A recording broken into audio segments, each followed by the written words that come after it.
Welcome to Flow Radio. I'm Ryan Wickes, Chief of Staff at FRC, and joining me today are Dr. Michael Mannino, our Chief Science Officer, and two distinguished flow researchers from the University of Lübeck. It's a privilege to welcome Professor Corinna Peifer, leader of the Work and Health Lab. Her pioneering research at the intersection of organizational psychology and psychobiology focuses on flow, stress management, and workplace well-being. Dr. Peifer, a leader in positive psychology, helped found the European Flow Researchers Network, represents Germany in the European Network of Positive Psychology, and serves as Vice President of the German Society for Positive Psychological Research. We also welcome Leonie Kloep, a rising star in organizational and business psychology from Ruhr University Bochum.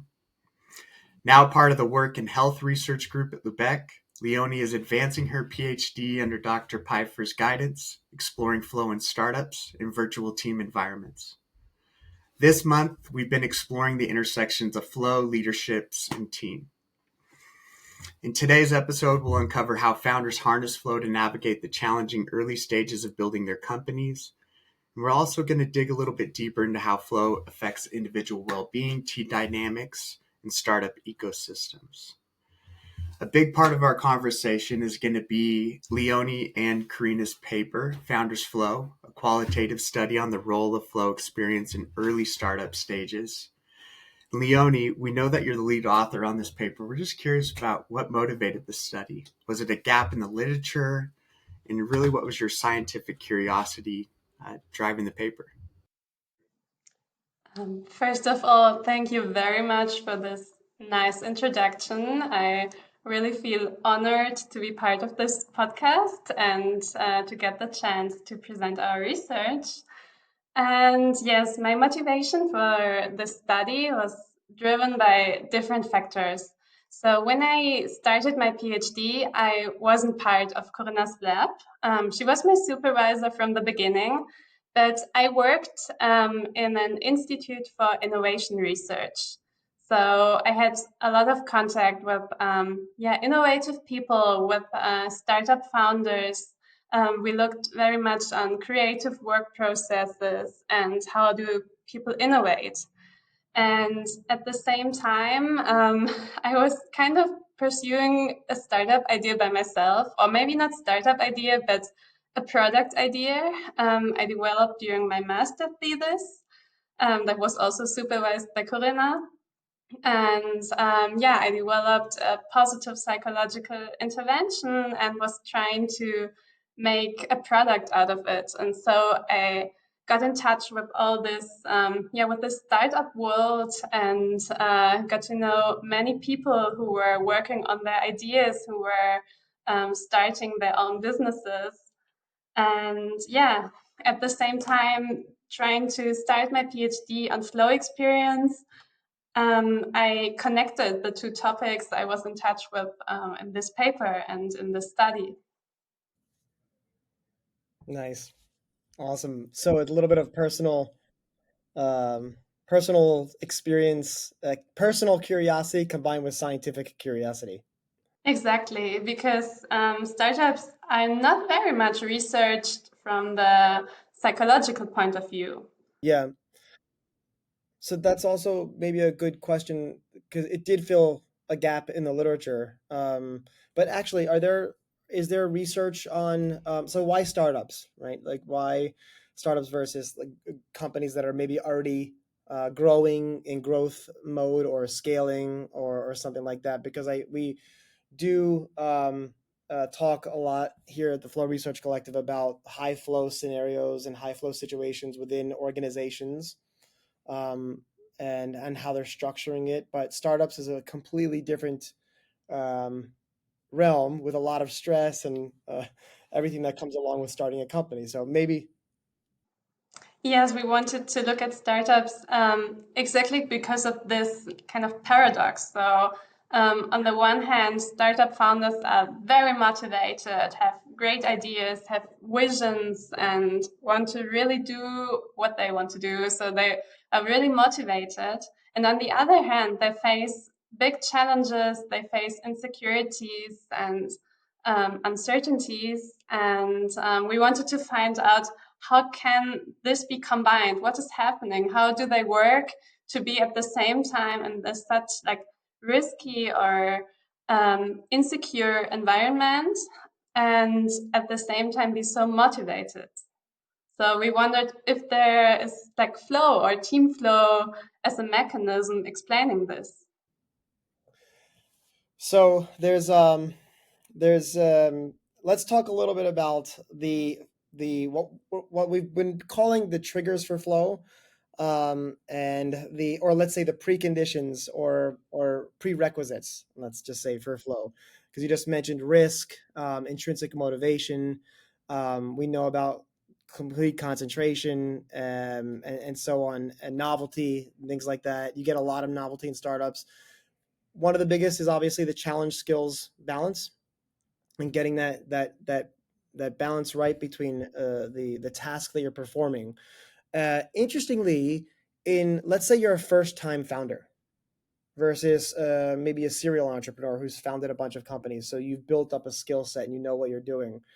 How does the challenge skill balance play a role in achieving flow, in a startup situation, but also whether you're a first time and you don't know kind of what you're doing and you're learning on the go, versus somebody who has a little bit more experience and can that manage that challenge skills balance a little bit better. Does that make sense, that question?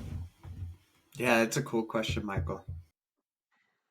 Yes, I think the challenge skill balance is very crucial to get into flow. And I think, yeah, especially for first time founders, for people who do it for the first time, facing all the challenges, it can be very frustrating because challenges are, yeah, can get very big and can grow fast. And the skills don't grow that fast sometimes. Um, so yeah, I can imagine that people who are doing like the second or third or yeah, even more startups, for them it's easier to get into the flow. But at the same time, my participants in my study told me that also learning experiences, they're typical flow experiences. So when they had to face a new challenge and then experience that they can really master it, these were like very often flow experiences for them. Yeah. Yeah. Wow. So it seems like um, people who join startups as much for flow experiences, but also for the potential for success. So does your research back this sort of correlation or observation up, that there's a correlation between you're joining the startup for a flow experience, but the potential for success? Yeah, I think it's always like both because if you're joining a startup, you can never be sure if it will have success or no. So it has to be also about the experience and especially, I think, about the team experience, about the team spirit startups can create and the team, also team flow experiences, of course, that can emerge. Yeah, we've talked to Dr. JJ Vandenhout on some of his research, and I know you both have worked with him. So yeah, maybe we can go into that now.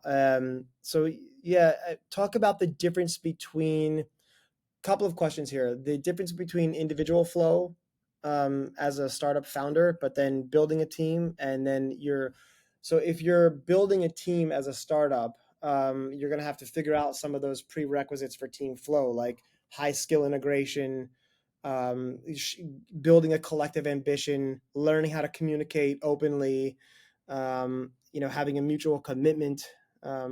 But that seems to, like, obviously people are going to join your team because they're committed to sort of what you're doing. But talk about like the difference between individual flow and team flow and some of the prerequisites and how they play a role in allowing the flow experience in a startup situation. Okay, you asked for the differentiation between team flow and individual flow, and let me start with first differentiation of the components of team flow and individual flow. In our paper, The Symphony of Team Flow, which we published recently, we said we made a differentiation out of different concepts that are published out there. Beyond them, of course, also the concept of Jeff van den Hout. And we said that there are some core components of individual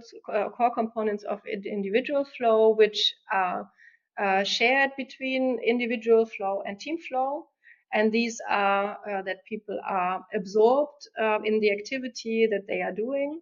Also, there is a challenge skill balance, a perceived challenge skill balance in what they are doing, and it wouldn't be flow, and also it wouldn't be team flow if people wouldn't enjoy what they are doing. So these are the three shared components between team flow and individual flow. And then there are some components that are exclusive for team flow, and these are communication and feedback, which means that people listen to each other and give feedback to each other. They have a shared goal commitment, so they all know that they are on the same page. There's equal participation, which means that everyone has the same chance to participate to the group's goals. And last but not least, they trust in each other in terms of their knowledge, skills, and attitudes. So these are at least the exclusive components of team flow, which are added to the individual flows components. Yeah, you also, like, for example, I think in your scoping review on flow research, talk about the difference between interpersonal flow at the individual level and then interpersonal flow at the collective level, and there sort of being a distinction. So people, the in flow individually, but in a collective environment, but then also the whole is greater than the sum of the parts aspect of team flow as well. And I bet you get more of that in organizations and especially startups. Yes. So in fact, as you probably know, the scoping review was written by many authors. So I was the lucky one being the organizer, and that was I was also allowed to be the first author. But exactly this part was, of course, written by Jeff van den Hout and also someone else. But of course, you're correct, or you're right. There's a difference between just being in individual flow in a social situation, which doesn't mean that we can already call it team flow, but you can be in a social situation and everybody just works still on his or her own little piece. And team flow is more because you have to interact. It's interdependent tasks that you are doing. And that's, I think, what makes the difference between really team flow and individual flow in a social situation. I found similar things in my interviews because the founders, maybe you've seen it in my results section that I mentioned as a flow conducive factor as well, working alone and working with others. So they were telling me, like, depending on the task and the situation, they prefer to be alone to get into flow, or they need interaction, but not for team flow, but exactly what Corinna said, for like having others around, like getting the motivation from others, but being in one individual task and get into individual flow, this is also possible. But yeah, for team flow, maybe adding also to what Corinna said about the factors and antecedents of team flow, we found also similar factors as for individual flow. But also here, it was added like a positive team spirit as very helpful to get into team flow, commitment to the team and the team's goals, and they told me like a common basis, so having similar expectations on each other, or how on how the task will be solved.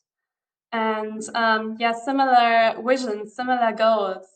And this goes very much in line with a recent study of also our lab, a colleague. She looked at team processes in firefighting missions, and also found that team flow goes in line with shared mental models. So if everyone in the team has the same idea of what is happening and how to solve the problem, how to fight this fire mission, there was more team flow experience. Corinna, correct me if I'm wrong, trying to cite Fabienne's work. Very good. Thanks.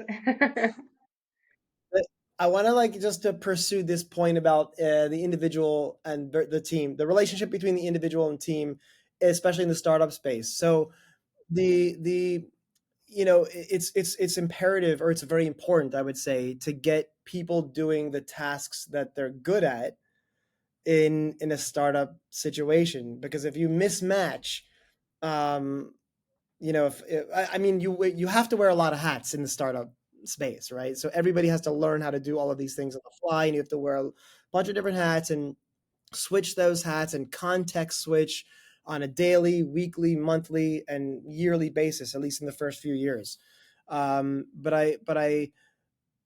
What's important for flow is, and that challenge skills balance is, you're going to feel more frustration if you're doing a task that you're really not so good at.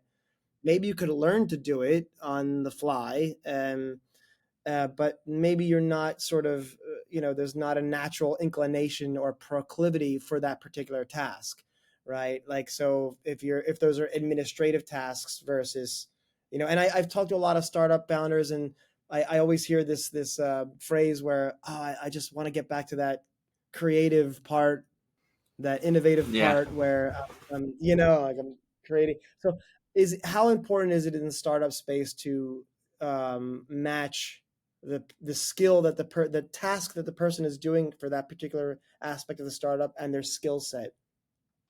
Yes, I found exactly what you're talking about. So it's very much about the match between the individual and the task. And not only about the skills, but also about the interests, the motivations. And what the great majority told me was like, administrative tasks are not the ones who lead into flow, but it's about the creative, the innovative things. Many people also mentioned like the strategic task, like business planning and like really thinking about the product, prototyping. But it's also very individual. So it's more about a match of interests and the characteristics of a task.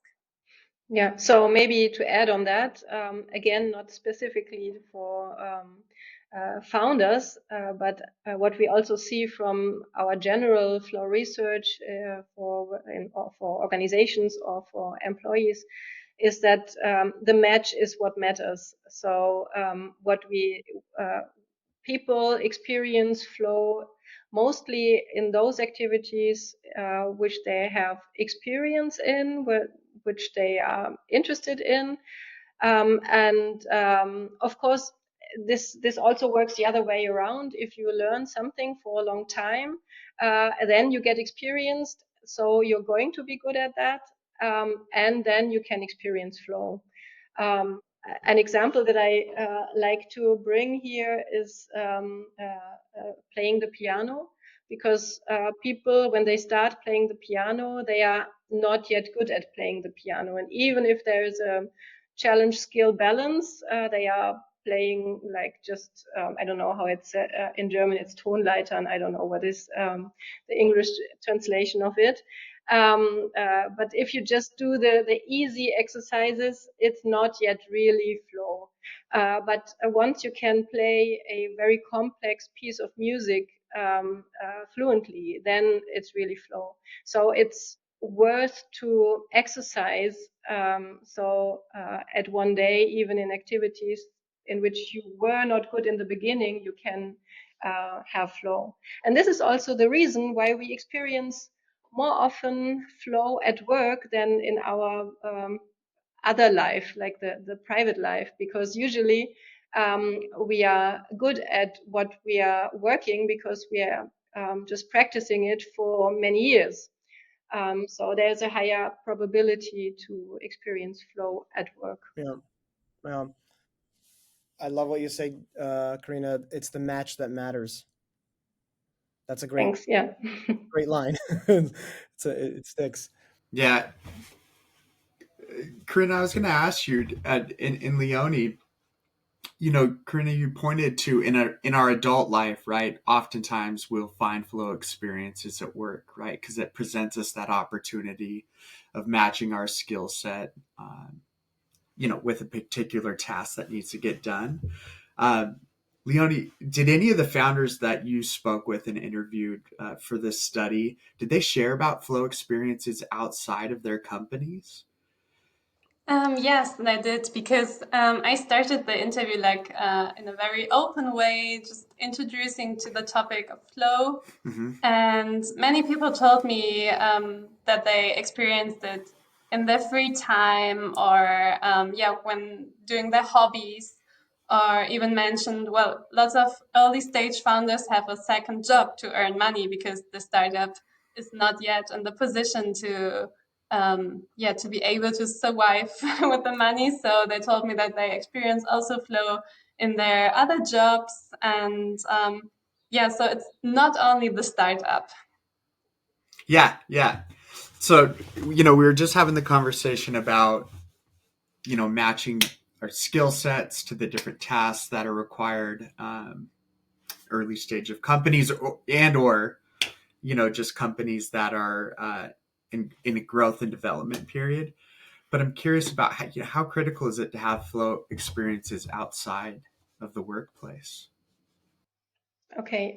So I believe that it's good to have flow experiences either at work and or outside work. So it's I think if you have a lot of flow at work, maybe it's not so necessary to have as many flow experiences at home and vice versa. Maybe let's also tell it from a different perspective, from the more the physiology perspective. A flow experience is a state which is quite related to stress, and the dose is what makes the poison. So if you are in flow all the time, it's all your stress level is also moderately elevated. It's not yet unhealthy, but what is important is that there are pauses and breaks and recovery from flow experiences, which means you cannot be in flow all the time. And at work, you need pauses. And also, if you have a full day with a lot of flow at work, maybe at home, it's good to have some recovery activity which is less active. And also vice versa. If you have a lot of flow in your uh, for example at your weekend, maybe it's also good to have a break and have some rest and recovery before you go to work the next day. So that's something I find important also as a result from our research, that flow is somehow related to stress and you need to recover also from flow. That's amazing. Can I follow up on that one? Yeah, please, Real Michael, quick? jump in. So, Karina, a lot to unpack there, I think. But two immediate questions come to mind.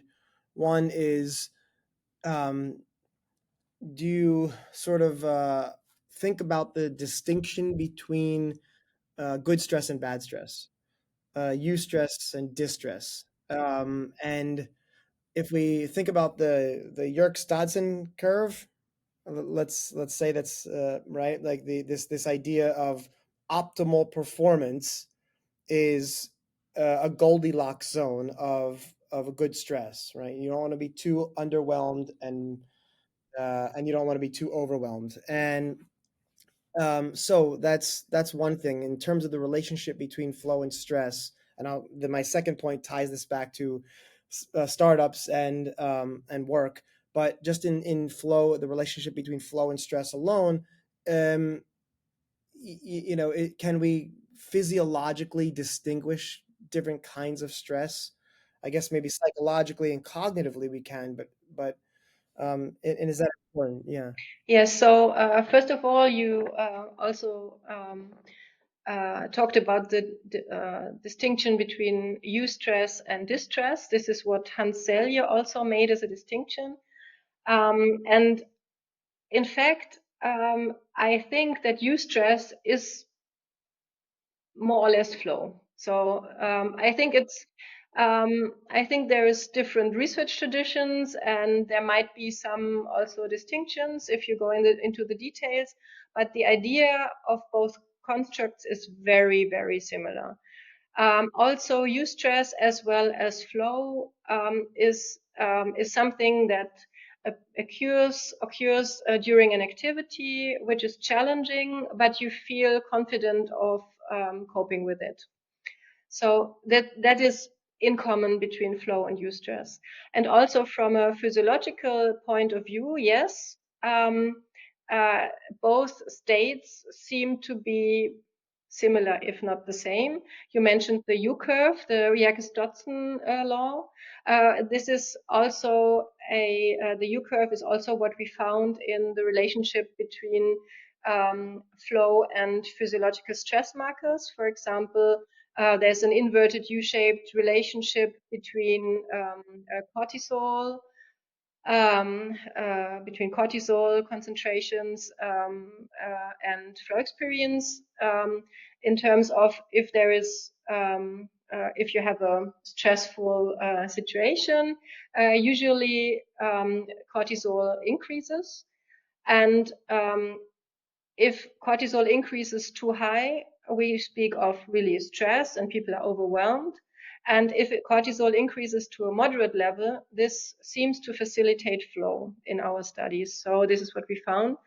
And this is also quite plausible because cortisol helps us to cope with stress. As many of our bodily functions, it's a hormone which is released as a reaction to stress, and it wants to be adaptive. So it wants to help us to cope with the stress reaction.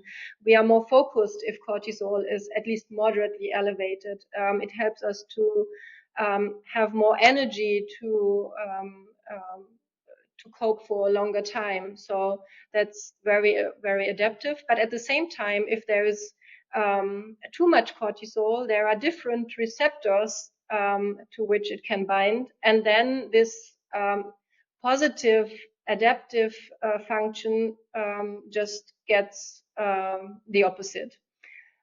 So this is, I think, the differentiation between positive stress, eustress, or flow, and negative stress from a physiological point of view.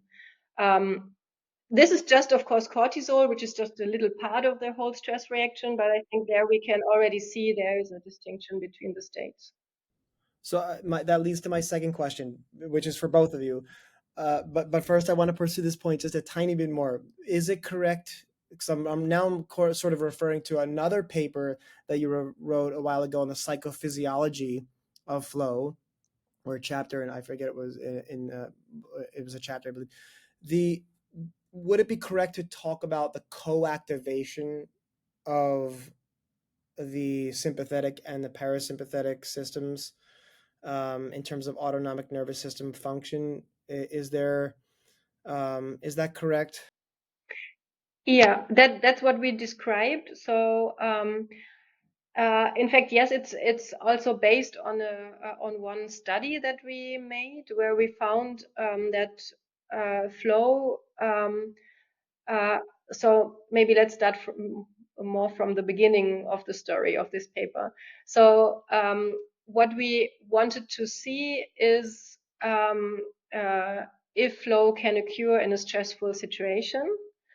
And so what we did is the Trier social stress test, which is basically a job interview with the people.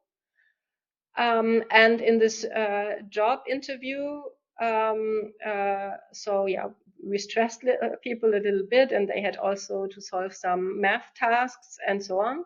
And afterwards, they had a computer task to fulfill, during which we observed people. And in the study, we looked at the cortisol reaction and also at the autonomous nervous system reaction, which was measured using heart rate variability. And what we found is, in terms of cortisol, that to this stressful situation, those people who answered with a moderate increase of cortisol had the highest flow in the task after the stressor, in the computer task. And if people answered with higher cortisol or even more increased cortisol, there was lower flow. And also for the autonomous nervous system reaction, it was very similar. What we found is that a high co-activation, as you just called it, was associated with increased flow in this stressful situation. Yeah. And what many people or what think, or what was also the opinion of science some years ago, was that a co-activation isn't possible, because usually it's either high sympathetic or high parasympathetic activation. But in the meantime, also since some years, of course, now, we know that a co-activation is possible, that you can at the same time have high sympathetic and parasympathetic activation, which means you are basically relaxed and activated. Exactly. So that's what I was gonna. Yeah, we describe flow as like you're calm but alert at the same time. It's a even in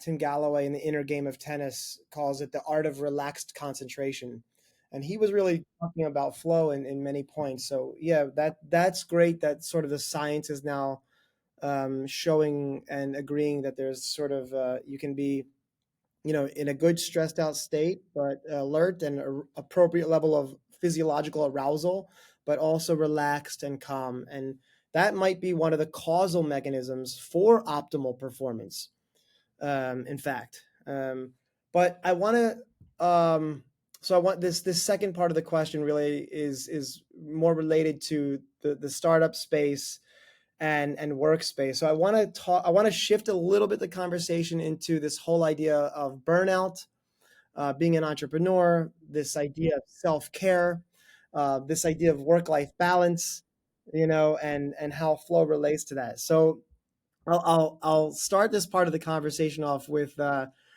Stephen Kotler, our co-founder and of Flow Research Collective, and executive director. He always emphasizes that every team member in a startup is responsible for their own self-care, right? Physically, mentally, emotionally.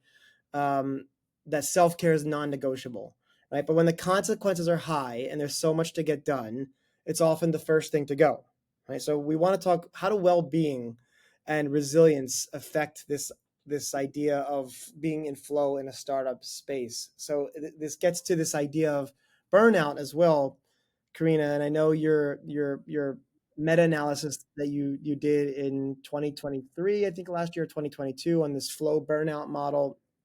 But even the data is pretty evident that being an entrepreneur is a very stressful situation, can lead to burnout. Work in general, you can have a lot of burnout in work scenarios. Burnout's measured on different dimensions, has different causal mechanisms. But entrepreneurship can destroy lives. Really, it can destroy marriages, and it can really have a negative impact. And so, how important is self-care? That's part of this question.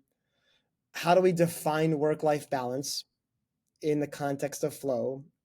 And what really is the relationship between flow and burnout in general? That's sort of three-part question. I don't know, Leonie, if you want to.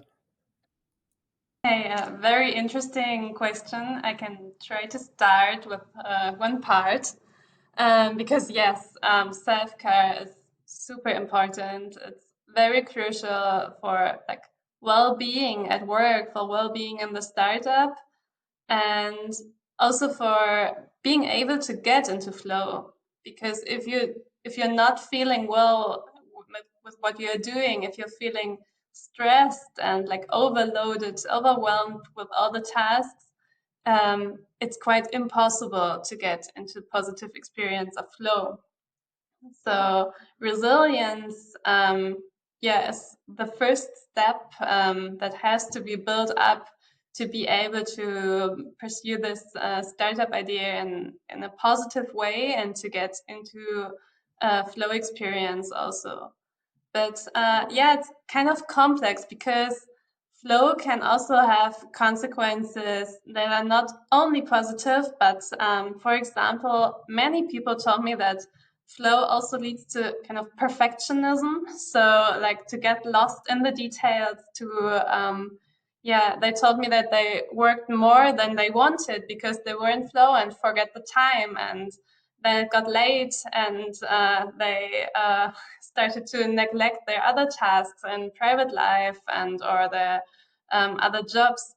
So it's kind of a paradox. It's a complicated relationship of flow and resilience. Perhaps that's one of the benefits of having other things where you find flow outside of work, is just knowing that there's an autotelic experience outside of your workplace that can kind of get you get you away and out of the office or away from the desk, it, with the confidence that you can still find flow somewhere else. Corinna, I think you were going to add something there. Yes, so I think it's always extremely interesting if we have the qualitative results at the one side, like in the study of Leonie, and also like the more general quantitative results that we find in other studies or in the systematic review that you were referring to, Michael. And in this systematic review, in fact, for a long time, I'm very interested in the relationship between flow and burnout. So in the first version of the chapter we were just talking about on the physiology of flow, I also talked a little bit on this relationship. And I just checked in the second version, I didn't write it anymore, so I somehow cut it out. But at the same time, we made this systematic review with Fabienne Aust as a first author. She's a doctoral student of my lab, but in the meantime, she finished her PhD.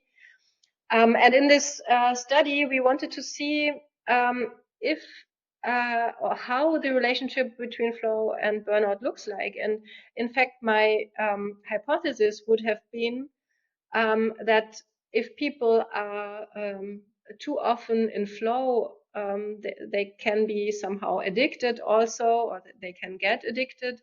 And then this could also lead into a burnout. This was somehow my hypothesis there. At the same time, other studies, and also if you talk to other people, they always say, well, flow is protective against burnout, because if you have a lot of flow, you are resilient, or resilience increases. So we made a model where we suggested that both directions could be possible. And in fact, the studies that were published until then mainly showed evidence for the negative relationship between flow and burnout, which means flow is protective against burnout. More flow, less burnout. And we didn't find evidence for the opposite. And by the way, there was also not really longitudinal studies, which makes it very difficult to make any causal conclusions there. So I still think, and also what Leonie just reported from her results, still makes me think there is something that flow is a factor that can um, somehow also lead us to burnout if we don't sorry, if we don't recover enough. And this is also, I think, something we can relate to the physiology of flow we were just talking about. Because burnout is also associated with hypercortisolism, which means too much cortisol in the system. And this is something which is, of course, it's a stress hormone. It's associated to stress. And if in flow we have usually elevated cortisol levels, maybe this is also a mechanism that could play a role there. It's really very, very hypothetical what I'm just saying, just to let you know about the thoughts behind. And at the same time, I think that if people have uh, or if people are so lucky to have a lot of flow in their work, the the only thing that's necessary, so they have really a very good work-life balance, is that they keep in mind that they need to do pauses, that they need holidays, that they need to recover, and that they should do other things in their private life and free time. Yeah. And maybe one more point on that. Also, computer games are often designed along flow components or flow criteria, because they want people to stay online and to play further and further. And of course, we know that computer game addiction is a real problem. So, yeah, just to add another argument to that. So I just saw, and forgive me for looking this up in this way, but it was an Instagram post, believe it or not, of Ray Dalio. Ray Dalio is an entrepreneur, a billionaire. He is his company. I'm sure a lot of our listeners are familiar with that name. He said principles. So he wrote a book called Principles, and in it he's talking about principles for work-life balance. So this is not so much flow related. I don't want to get back to that in a second because I want to ask you about something which we're calling the flow cycle. But the idea is recognize that everyone has much to do. Other than working harder for long hours, there are three ways to fix the problems. Do less by prioritizing and say no. Find the right people to delegate. 2, improve your output per hour of input. Number 2, prioritize. While you can have virtually anything you want, you can't have everything you want. So prioritization is important there. And 3, allow time for rest and renovation. So we talk about the flow cycle here at the Flow Research Collective, and we are actually doing some research on the flow cycle right now in terms of neuromodulation and neurochemistry. But the idea is that there is a struggle at first, then there's a release. So this sort of phenomenological, subjective sense of letting go. And in fact, a study just came out by John Koinios. He was looking at jazz improvisation, and it was a neural study on flow. And he was talking about his expertise plus release model of flow, and then the flow state itself, and then on the back end, recovery. Right. So recovery is such an important point of work-life balance and flow. But I'm wondering if maybe you could speak to that a little bit more, and going back to this idea of self-care, how critical, especially as a startup founder, is it to really double down on your ability to care for yourself and make sure you're getting enough reboot and renovation and recovery and all of those R words? Yes, it's very interesting and very important, the part of recovery, because flow in the moment, it feels effortless, it feels good, but it is energy consuming. So you need to recover from flow and from work in general, of course, to also have the energy to get into flow again. This is also something we see in studies, like not only our own studies, but there's a study from Maike Debus, for example, and she found that only if you can recover during the evening and the night, you can use your full flow potential the next day. So it's very important to recover. Mm-hmm. Leonie, in the founders that you interviewed, was recovery a concept that was really established with them, that they wanted to model for in their companies as well? Was that something that was important to them? It was more on the side of not being recovered as a hindering factor to flow. So, as I told you before, I interviewed like very early stage founders. So they were in the very first year, or like before even starting the startup officially. And most of them were having like part-time jobs to manage their life somehow, or were some were still in university studying and had the idea like while finishing their masters, and they had like very much responsibilities, many responsibilities at the same time. Two jobs at the same time.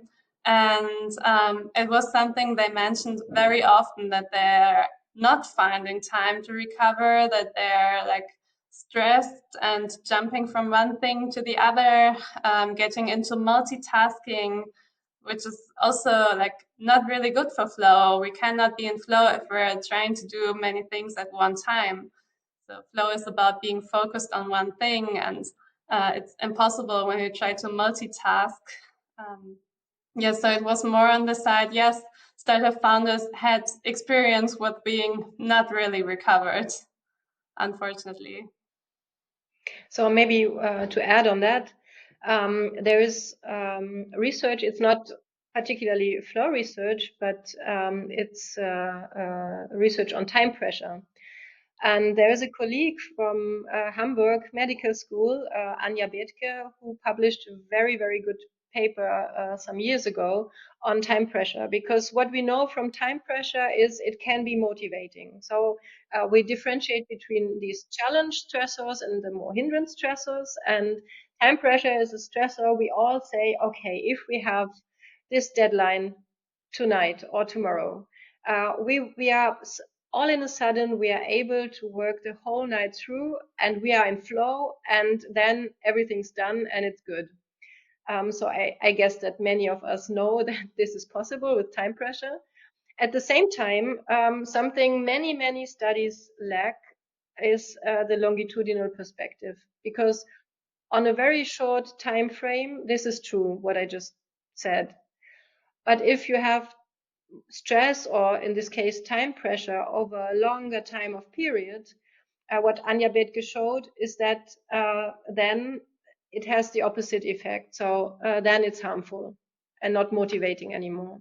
And I think this is also something which is true for the founders, and why also resting in between is so important. You can be in flow and also very close to stress, um, for quite a long period of time. If you're highly resilient and everything's very interesting, this can maybe even last for a longer time.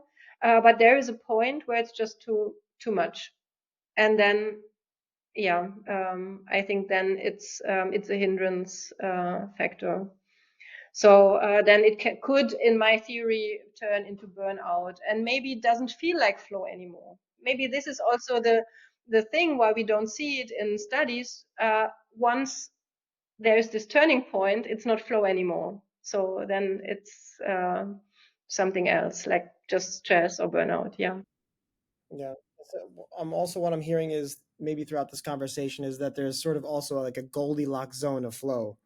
I mean, flow is contextual, obviously. It really is, I think, context dependent. There's a certain part of it that is not context dependent, because flow is flow is flow. There's a bunch of different scenarios and situations you can get into it with, but it seems that there might be a very real sort of optimal amount of flow, especially in the startup situation or work that might be conducive to or facilitate well-being and joy and success and performance and all those things.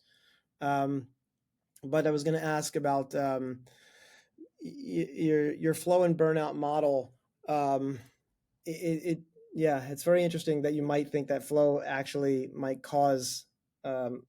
have a causal, not just a correlational, but a causal mechanism on burnout. That's fascinating. That also leads to more future directions of research. What open questions, especially from that part of the research, but also like more the relationship between flow and entrepreneurship in general, but maybe also I want to just also think about leadership as well, what the relationship between leadership is. Maybe to your, it was many questions in one. Maybe to the first part, I want to just clarify that I think yes, it can play a role in the development of burnout, but only if you do not recover well in between.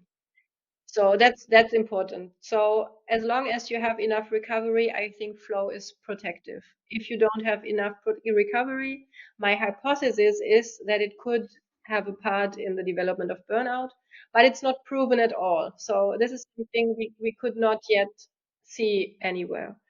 In terms of future research questions, this is, of course, one, because there are very, very limited longitudinal studies on this.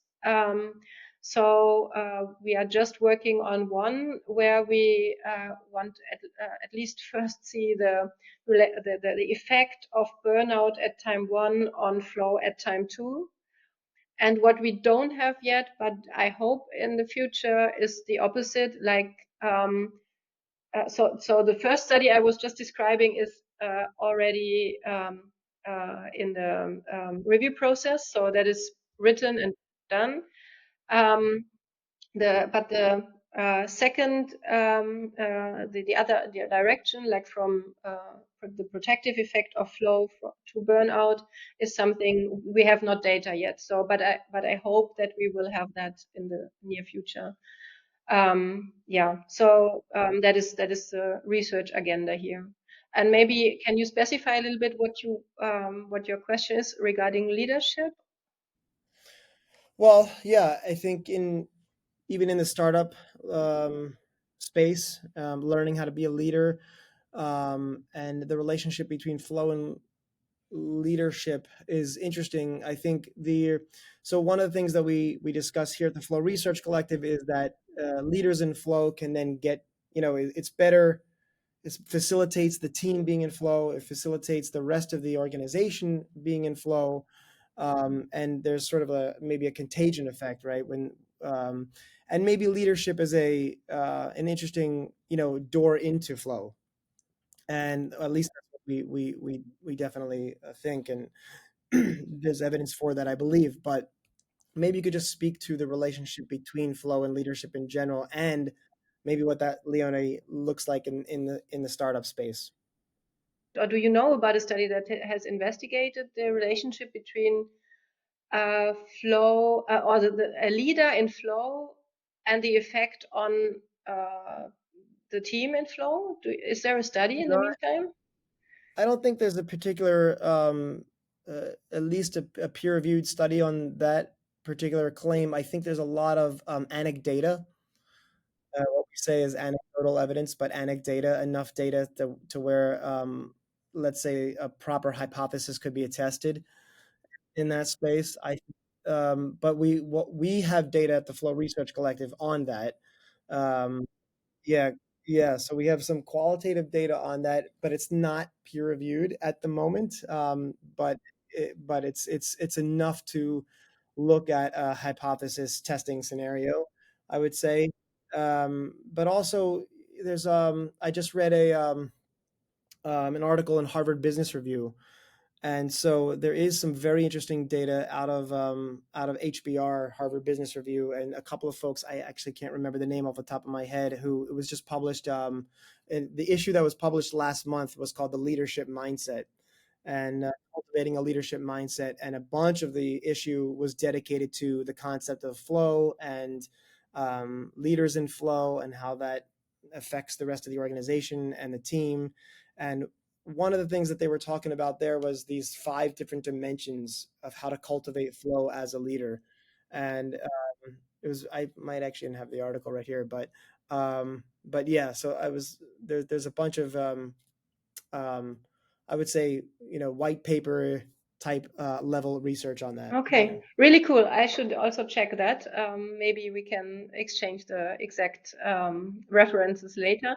Or maybe, I don't know if you have sometimes these references also in a footnote of the podcast or something. So the interested listeners can also access it. But yeah, so I just wanted to make sure you don't have something in mind that I don't know yet, because in fact, this is if I talk about flow for organizations, for example, if I have talks there, usually what I say is, this is what I really want to investigate one day, and so. But there is preliminary evidence, not from the context of organizations, but from the context of school, because we know that teachers in flow, there is this effect of a spillover to their, or crossover of flow experience to their pupils. If music teachers, for example, are very passionate for their instrument and are in flow when playing the instrument, this spills over. Or also, if teachers are in flow during teaching, this spills over to their pupils. And this is what I usually reference first. And then I say, I'm quite sure this also applies to the organizational context, but no one has ever investigated that before. So, yeah, it seems to be still true. And I still believe also in this anecdotal evidence that leaders in flow probably, yeah, there is some spillover to the team. Yeah, I'm quite sure it's like that. Yeah. Wow. Yeah. That's great. Yeah, that's amazing. So I'll definitely put the link to in the podcast to the HBR Harvard Business Review article, so folks can look up those different dimensions that they were discussing. They were fleshing them out. So, but yeah, want to thank you both for such an amazing conversation. That was awesome. Really, really nice to flesh out some of the science. And I think one of the really important things is it shows why the science is so relevant, because this science that Leonie, that you've done in your research is so applicative, or has such practical application. Some of the recommendations that you were making about multitasking and having a clear vision and so on really are very conducive to application. So it shows why the science is so important, and translating the science over to application is also so important. That's one of the things that we really emphasize at the Flow Research Collective, is what can we take from the science and leverage to change our lives and improve our lives, not just for basic science and scientific curiosity, although that's where we started the conversation, but it's application, right? And understanding how to leverage the science. So that's why research like this is so important. So I want to thank you both for your scientific curiosity and endeavors, and amazing. Thank you so much. I just had to check the time. It's already over, so we were in flow, I guess. Some kind of podcast team flow. No doubt. I was definitely pulled out of the flow because somebody came to my window and was knocking on the door, and I was like, wait. It was not fun at the time, but yeah, great conversation. Thank you so much. Yeah, Leonie, any last words for us? Thank you for this paper. Thank you very much. It was a really amazing experience, and I really liked some of your questions, because they make me also think about our studies in a new way, and as you said, the application. So what can we take from this for practice? Yeah, thank you. Yes, also, thank you very much.